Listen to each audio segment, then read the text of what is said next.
The year was 1914, and the world stood at a crossroads between the old and the new. The dawn of modern technology, culture, and fashion had arrived, but with it came the quiet rumblings of war. The signs were clear to anyone paying attention: a big war was coming, and the world could feel it in the air. France, still smarting from the loss of territory to Germany, wanted its land back. Germany, meanwhile, had grand ambitions, wanting more of everyone's stuff.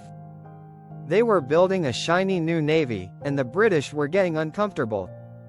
Tensions ran high as these two empires felt like they were on top of the world. But not everyone agreed with them, especially the people living within their borders, some of whom were already declaring their independence. Russia, ever the protector of these rebel nations, had taken up their cause. Everyone was talking behind each other's backs, each empire wary of the other. The modern weapons developed in the years since the last Great War only made everyone eager for battle. In the Balkans, nestled in Austria-Hungary, lived Serbs and Bosnians who hated being ruled by the Austrians. The spark of war came in the form of Archduke Franz Ferdinand, heir to the Austro-Hungarian throne, who decided to take a nice, relaxing drive through Sarajevo in an open-top car, with his route announced to the public in advance.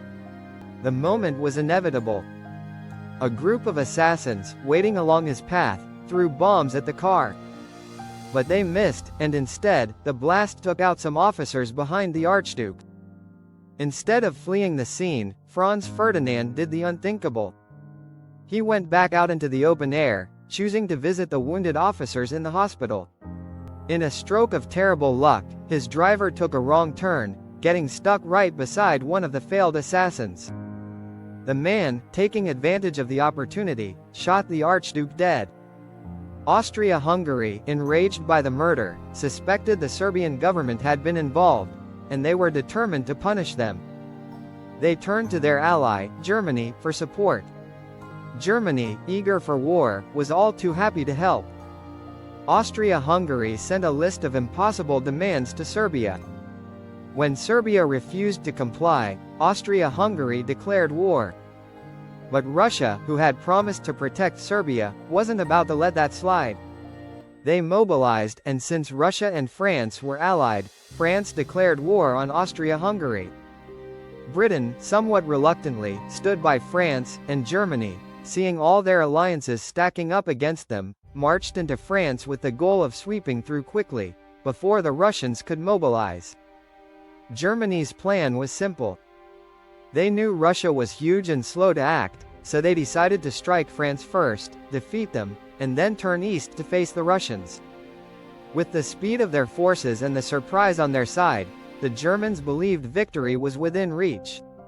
But there was one problem. France had constructed a series of forts along its border with Germany, creating a formidable defensive line. Germany couldn't waste time battling these strongholds, so they chose a different route, through Belgium. Belgium was a neutral country, but Germany hoped it would quietly allow them to march 750,000 troops through its borders. Belgium had other ideas.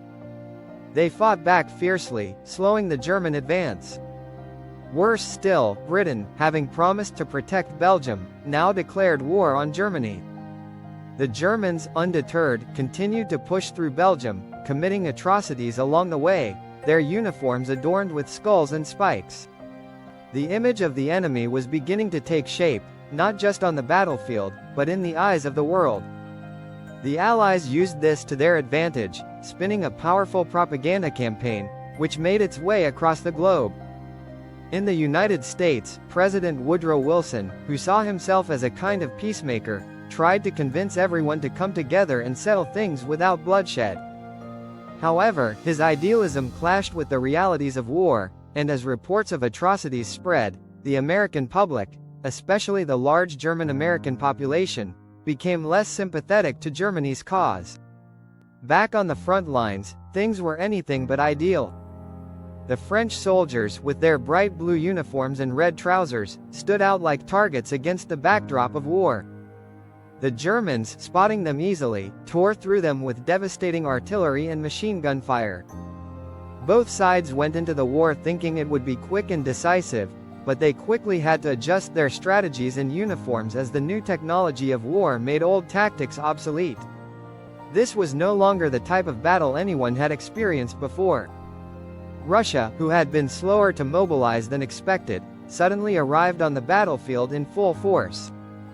Austria-Hungary, already struggling, was in no position to defend itself. As if to prove their ineptitude, the Austro-Hungarian army was trounced by tiny Serbia, who successfully repelled every invasion attempt at the start of the war.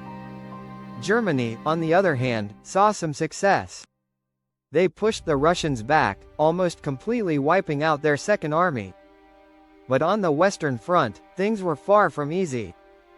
The Germans were just on the brink of victory, pushing through France and nearing Paris, when a French commander realized something had to change. The retreating French forces stopped running and turned to fight.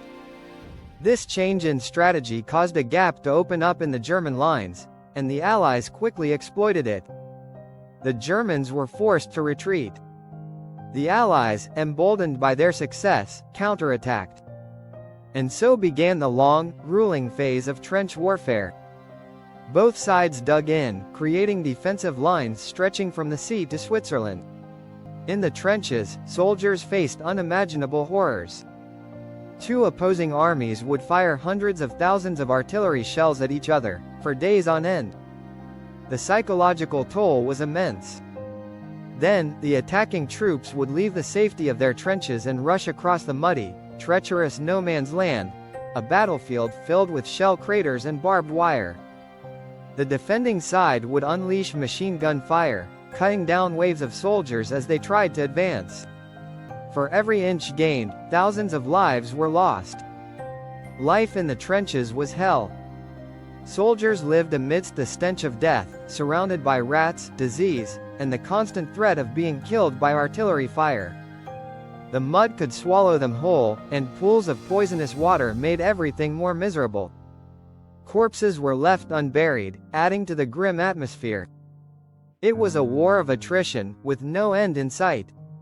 And yet, millions of soldiers endured these conditions, obeying their commanders' orders to hold the line, year after year. It was a time of unimaginable suffering, where hope seemed like a distant memory. But still, the war raged on.